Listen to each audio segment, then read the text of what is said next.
En janvier dernier, les indicateurs concernant la délinquance étaient en baisse dans le Rhône. Voilà ce que disait Pascal Mayos au moment de quitter son poste de préfet. Cet après-midi, Fabienne Bussiot a fait le bilan des 4 premiers mois de l'année. Arthur Blais, vous étiez à cette présentation. Que faut-il retenir ? Eh bien, on peut retenir que majoritairement dans le Rhône, les chiffres sont bons sur tout le département, que ce soit zone police et gendarmerie confondus.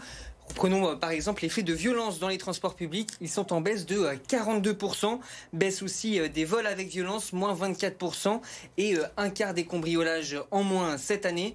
La préfecture qui met aussi en avant son travail de lutte contre les stupéfiants. Sur ce début d'année, plus 26% de mise en cause, de trafiquants de drogue, mise en cause en ce début d'année et 30% d'amende en plus pour les consommateurs de drogue. Ça fait tout de même 2200 délits en ce début d'année 2023.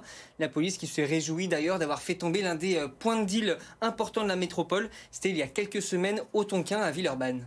Mais bien sûr, tous les indicateurs, Arthur, ne sont pas bons. Des violences progressent toujours dans le Rhône en ce début d'année. Et c'est notamment le cas des plaintes pour violences intrafamiliales. 2541 victimes, soit 12% de plus. Selon la police, c'est notamment dû au fait que les femmes décident de parler tout de suite, dès le premier coup. Et enfin, à noter, Elodie, l'augmentation des vols de véhicules. Un peu plus de 2000 vols en ce début d'année 2023, soit une légère hausse de 5%. Merci Arthur. Et on va détailler évidemment ce bilan avec la préfète Fabienne Bussiot, qui est notre invitée ce soir. On la retrouve à 17h15 à la fin du journal.